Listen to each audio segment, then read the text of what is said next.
Well, how time flies. Indeed. Oh, hello. Hey. Yeah, Miss Bea. Bea's here. Mama's, Mama's right there. Oh, oh, Mama needs. Yeah, yeah, she got poop earlier. I'm just take care of it. Oh, oh. Baby.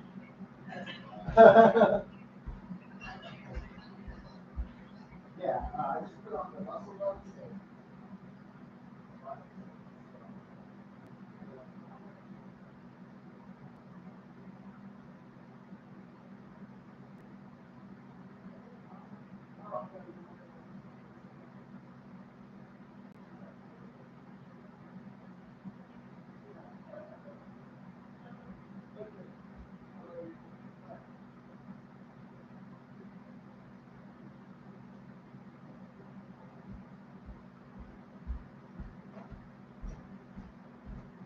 Had to show mom the dogs again, our dogs. Yeah. Well, I may not try to make a cell on my keyboard tonight.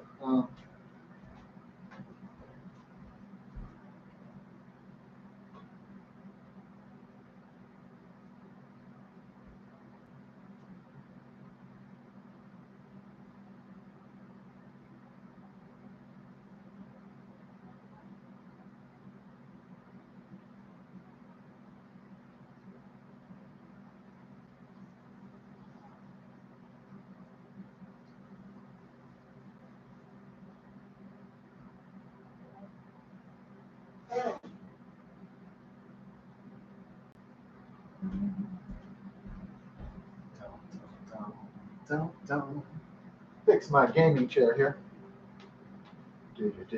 Emerge has a really cool box. Now I wouldn't sell this unless I was, up shit creek or something.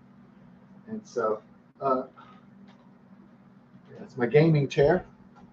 The gaming rug was it wasn't very good, and it wasn't a good material. Of course, I have the video where I'm coming down with COVID when it arrives, and that one's back there. Me, and I think it was at the beginning of 2023. I got COVID. Yeah, I didn't take the vaccine because that wasn't my scene. If you took the vaccine, uh, they're not really for spiritual paranoia or spiritual beliefs necessarily. It's just, yeah, it's suspicious if the World Health Organization, which is primarily controlled by the Chinese Communist Party, wants you to have an injection. So, uh, yeah. Yeah, I came down with COVID. It was awful. I don't think I was close to death, but it was, yeah, it was brutal. Yeah, that's for sure. I did feel like I was like the living dead for days. I didn't really feel alive. I felt like I was in that black sleep that Professor Indiana Jones has when he drinks the skull blood, and he's in that black sleep, that zombie fog. That's what I felt like I was in. And okay, Tula, okie doke.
got two.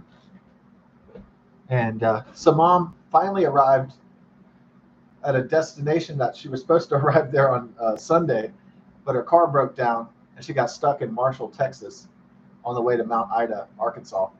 And don't eat the lotion. You don't want to do that. Do that. Yeah, I love you. Yes. Um,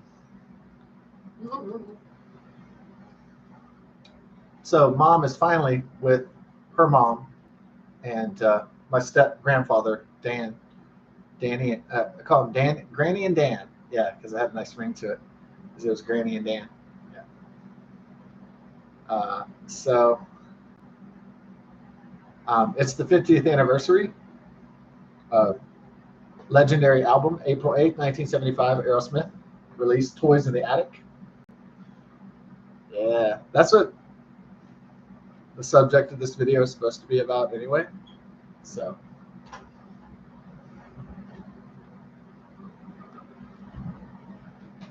yeah, the hangovers are pretty royal, I would say. Yeah. Oh, yeah. So, I tried to play for the 50th anniversary Toys in the Attic, but of course that's going to be a copyright infringement strike, so I can't do that. Yeah. We got Tula here.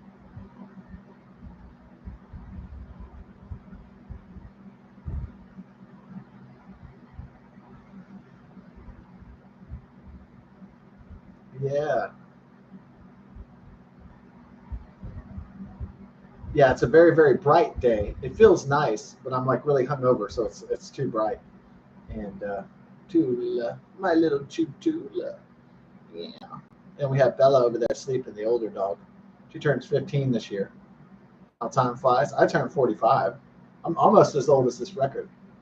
But of course, age is relative. The reason why age is a relative factor is that somebody 20 will think you're a geezer if you're 40. And then, definitely somebody 8 or 12 or something is going to think you're old, or 15. But also, then on the other hand, people in their 60s think I'm young. They're like, oh, you're such a young whippersnapper. And it's like, they're like 60 to 80 years old. So it's like, I don't feel very young anymore. The muscle aches have begun. The really terrible hangovers have begun. All that stuff's beginning. And maybe it's primary infancy, but it's there. It's definitely there for sure. And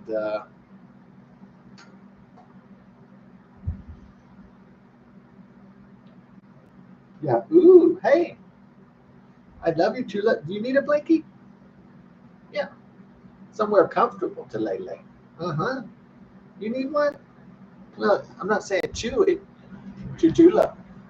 What do you expect Chutula to do? She's a puppy. She's going to chew stuff. Yeah, Chewy. No. Chutula. I love you.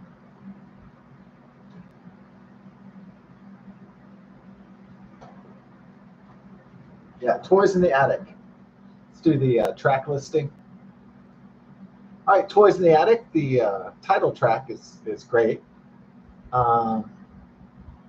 Uncle Salty, fantastic boogie woogie. Right, Adam's Apple. It's pretty good. It's rare that Aerosmith does a biblically themed song. Yeah, but it's a good one. Adam's Apple. You know. So a lot of the controversy in the 2020s, at least by the left and the right, is around trans people and stuff like that. Oh, okay, great. Okay, cool. Okay.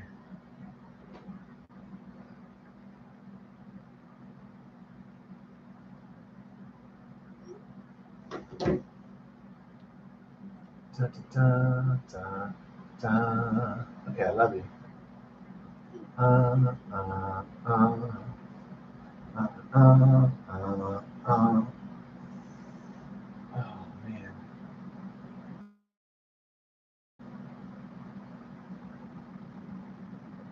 All right.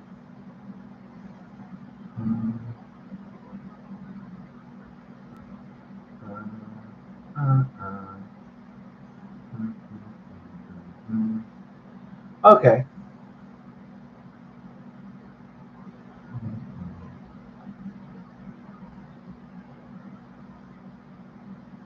All right.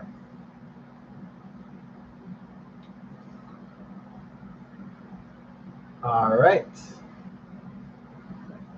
Okay.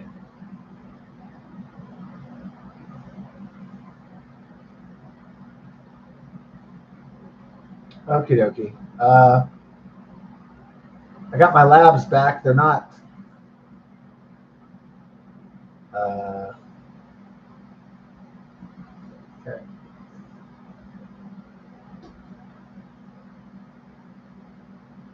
All right.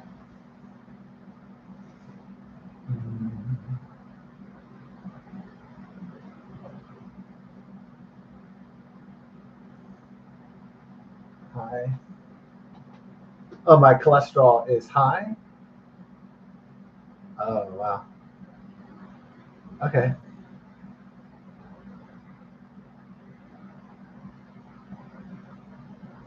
Okay. Dun, dun. All right. I have a high cholesterol.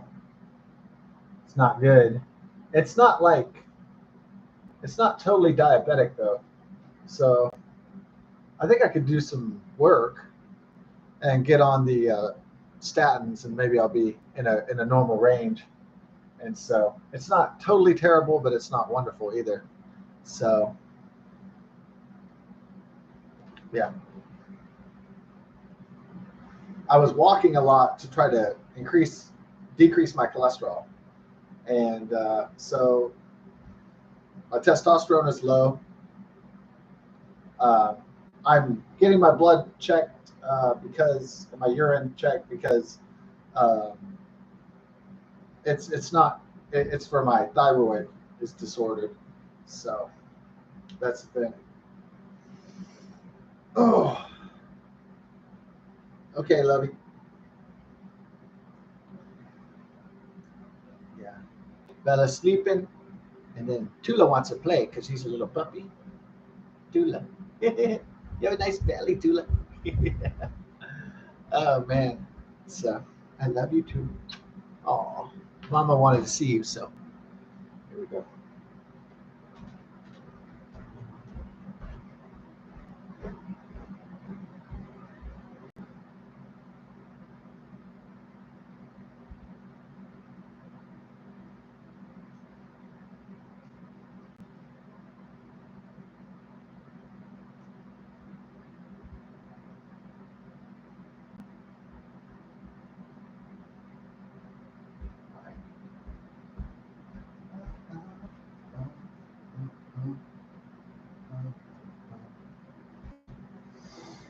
So, oh man.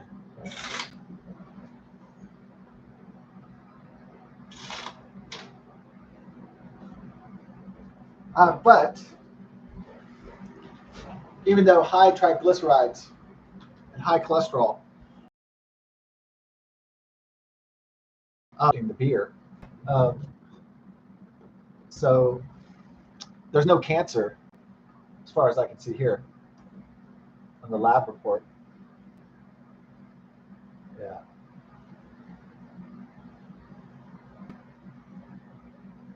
Uh,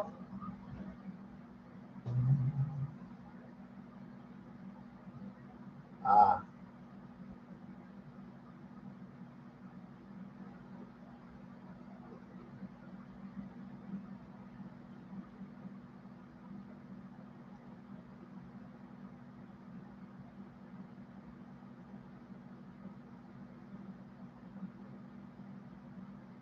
Oh, I have a vitamin D deficiency.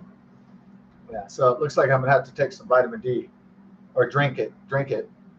At least get some vitamins in there. Uh, oh man. Well, there's no cancer, so I always say when there's no cancer, I'm like, oh great. And so, but I am worried about the cardiovascular risk, and so I'm sure it didn't help pounding some beers back last night. even though it was an upsetting loss with the Houston Cougars. Still,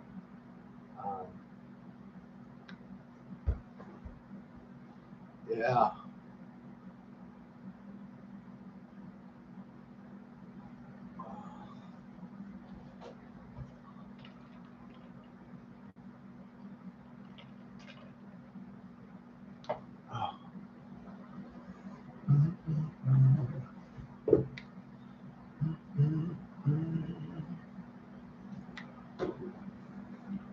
Turned on the turned off the sunlight.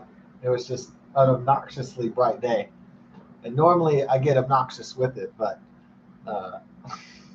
you know, I have to go a little bit more vampire with this epic hangover here. Um, so the toys in the attic, of course, you have the classics. Walk This Way. Uh,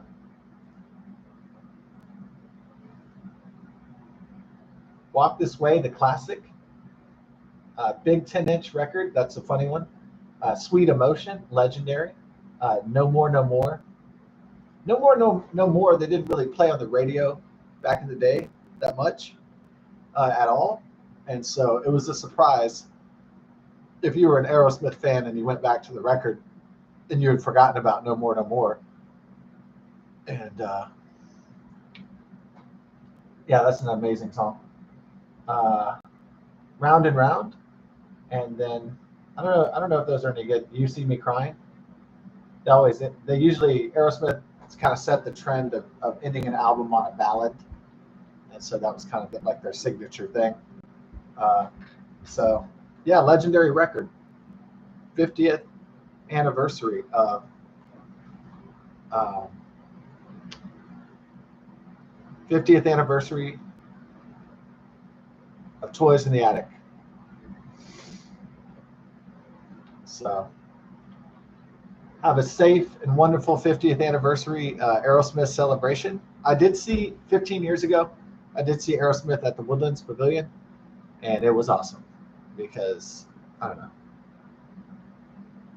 It's one of those things I could check off my bucket list. I could say, hey, I saw Aerosmith, so now I can die. So it's like a bucket list thing. Maybe for other people, it's going to the Great Pyramids, you know, or something like that. Maybe it's going to Hawaii or whatever. But for me, it was seeing Aerosmith. That was like a bucket list type thing.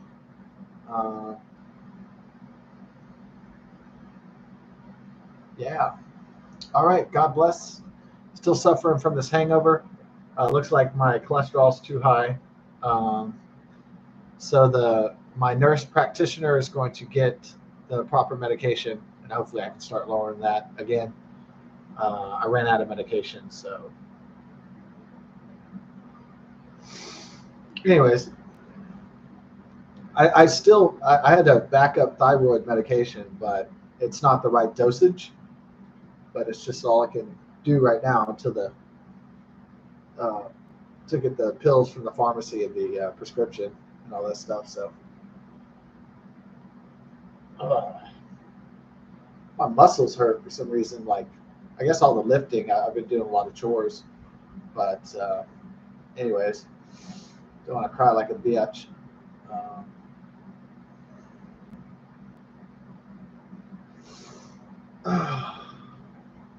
That's just going to be the experience of getting old.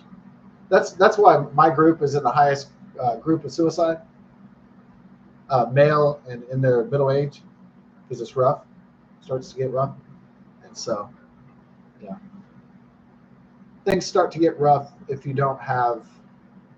You know, I have a very loving and supportive family for now, but I don't have a replacement family.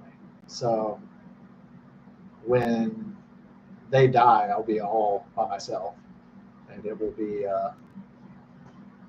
probably a chaotic. Hopefully, it won't be it won't be a chaotic, sad affair. But yeah, I can't lose my people. I can't handle it.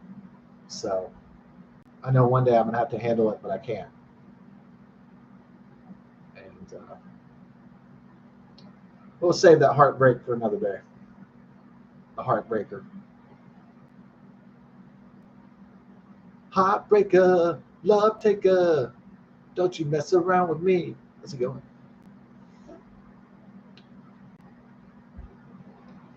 Toys in the Attic. Aerosmith legendary, their album before they got too strung out on drugs and almost died from their drug usage. Steven Tyler once said he snorted half of Peru. And I believe it. I'm not saying that he actually went to Peru and snorted half of it, but you know, I never had Peruvian shit as far as I know. But Peruvian Coke. Coke was all the rage back in the day. It was all the rage with the rich and famous. It was like, you can run longer, the stimulant, you know. Industrialized cocaine from the coca plant. It was all the, yeah. That's the problem with the drug cocaine, is that it is a hell of a drug. You know, nicotine you can get off of, alcohol you can get off of it. If you really try, you could kick it. But fucking opioids and fentanyl, synthetic heroin, and cocaine, those are entirely different animals. That's why they're in a different drug schedule class terms. So, yeah. The problem with cocaine is that it's really fun, and it's really too fun. So when I was on cocaine, I was like, woo! And then when I crashed, it was like unbelievable crash. Like it was like devastating crash. But the parties we had were like stupid, like so funny.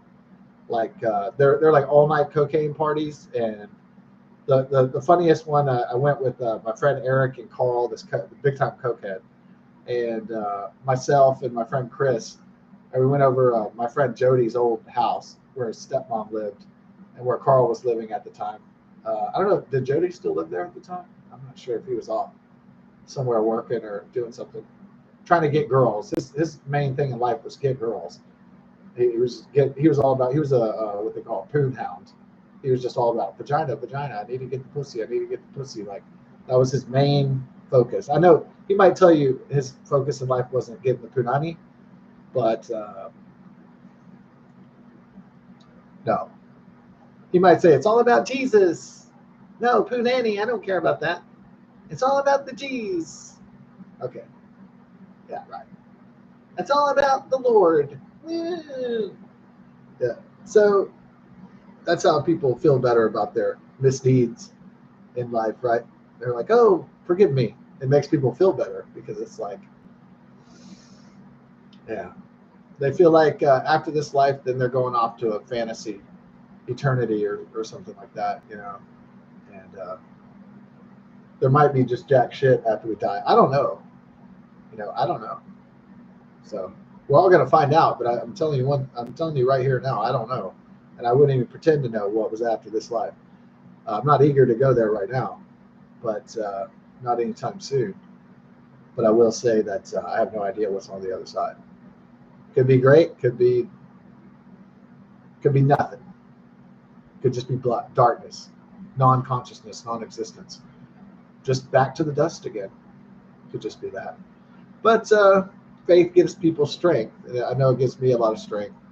It gives me a lot of perseverance, endurance. You know, it gives me somebody to really, you know, it gets me at my core. So it's really good for that. Even if I'm not the best believer that ever believed anything. But, I guess I'd like to be, but it's hard. It's the rub. So cocaine was like, we're jumping all around as young guys, and we're bouncing around my friend's house and his mom's house. And I remember that we had a Sega Genesis, and it was like 6 a.m. because when you're on cocaine, you don't want to go to sleep because you're having such a great fucking time. And we've been running the roads all night and just fucking being hoodlums in Houston, and you know, just being crazy white boys, and going to Katy and to Spring, and then finally we were in Pasadena, where our buddy and his mom lived. And we got on the Sega Genesis, and we're all like playing Sonic the Hedgehog, this total like tweakers game, you know, whereas this like spinning hedgehog, blue hedgehog, everybody knows probably because the fucking Sonic the Hedgehog movies are such a big hit with the younger ones. And we're playing the Sega Genesis like fiends, and you know, like I'm in the computer room or the office room of my buddy's house, and we're like, I'm looking at my friend, and I'm like, hey, we don't know what to do. Look at this energy level. Like, we couldn't believe it. Like, you have so much energy, like you can't even like fathom it on the cocaine. And but everything, every high crashes, so there's no exception. It filters out of your system and it goes away. So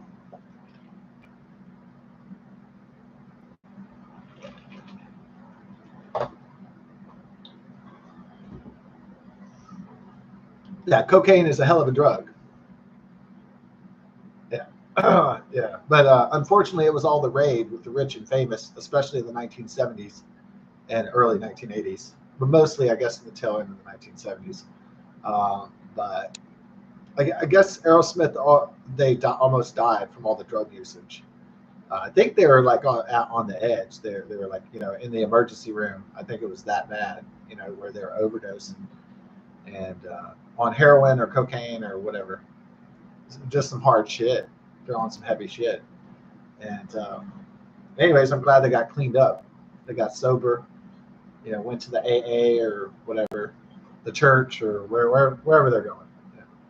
And they got cleaned and they came back in 1986, 1987 with a rap rock hybrid for MTV, one of the first of its kind, based off the Walk This Way, Joe Perry, Aerosmith riff from this legendary 50th anniversary album, Toys in the Attic. And yeah. Toys, toys, toys in the attic. It's a great one.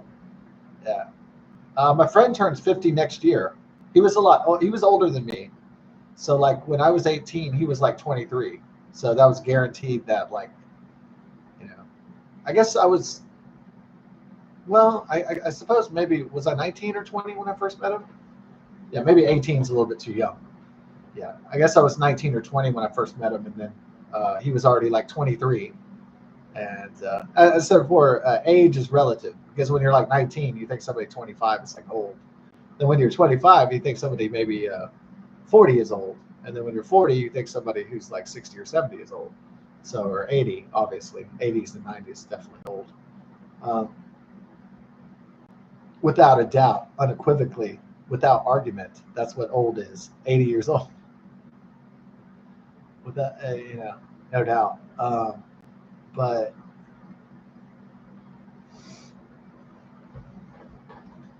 it is relative.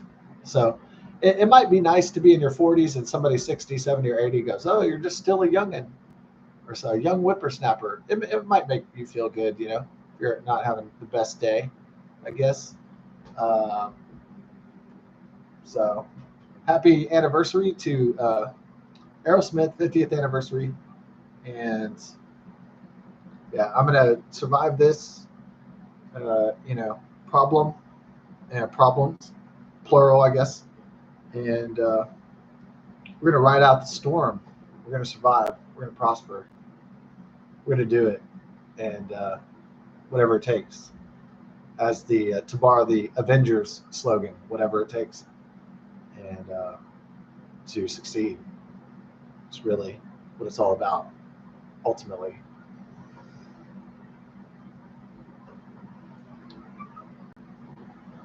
Dun, dun, dun. Is this like the Houthis? La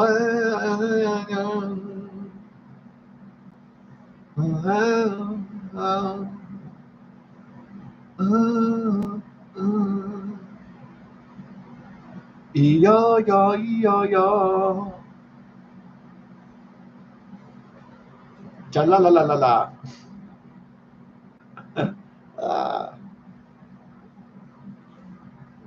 This will get you to the 5,000 subs right here. This is how we do it. This is how it's done. La la la la. La la la. Boom.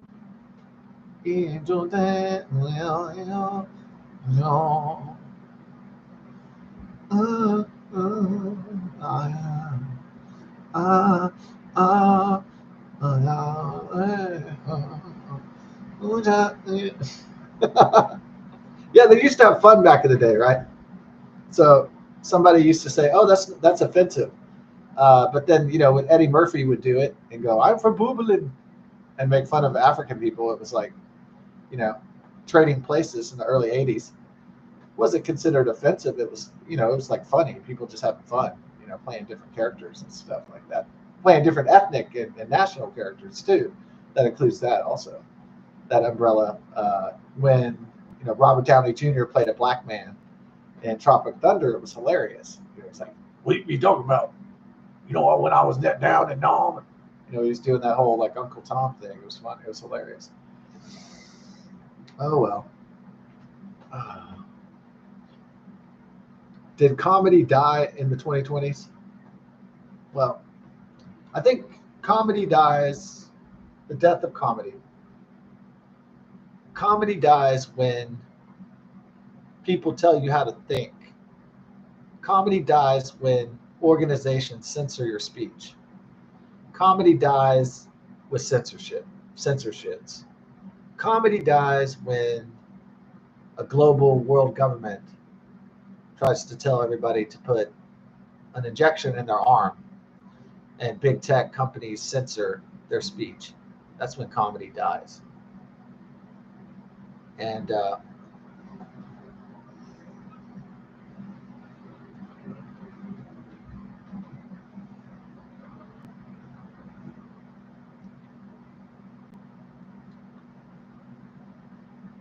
comedy dies if you have a Chinese style censorship program where you can't make fun of certain people, where you can't make fun of certain religions, when you can't make fun of anything, when that is forbidden, when that is restricted, when that is even penalized, then you don't really live in a free country anymore. And that's why comedy is so terrible now, because the comedians have to worry about the woke and the PC police, because everybody's got a fucking sob story. You can't make fun of retards. You can't make fun of people with disabilities. You can't make fun of people from other countries or races or ethnicity or foreigners or whatever. Just can't.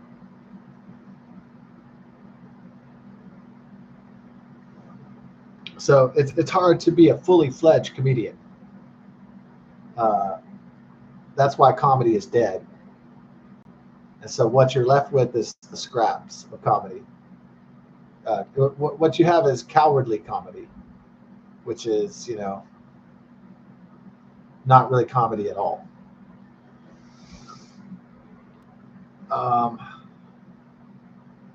All you have is like a whole bunch of people going, ooh, especially on the left and communist side going, ooh, that person said that. Ooh, we think he's a racist. Ooh, we think he's an anti-Semite. Ooh, we think he's anti-female. Ooh, look at this. And that's all you get. That's all you're left with. Crap. You're just left with shit. And that's why comedy sucks these days. And you have to go back further to listen to George Carlin and Sam Kinison and Richard Pryor and Eddie Murphy and Bill Hicks and comedians like that, because those were the Mitch Hedberg, Dave Chappelle. Usually have to go back to their older material, because that was the great shit. That was the sound of a comedian is the sound often of truth. That's why people laugh, because the truth is often funny, because it is A, factual, and B, it's ridiculous. And so yeah, so maybe one day we'll have our freedom of speech restored. The First Amendment of the U.S. Constitution and the Bill of Rights will be enshrined in our government and in our corporations in America, and we'll be out of the dark hands of the global government and into a bright new horizon here in America, with a bright future, with a promising future ahead. But yeah, my friend turns 50 next year. Yeah, he's gonna hit the 5-0. Yeah, he's probably gonna tell himself, "I did everything right," Probably. So that's the best thing when you're looking down the end of your life. It's probably the best to say, oh, I did the best, or oh, I'm really good, or I'm really fantastic, or something, right? So good for him. I hope he has a happy 50th next year, along with the United States 250th. So God bless and best of success. Keep on believing.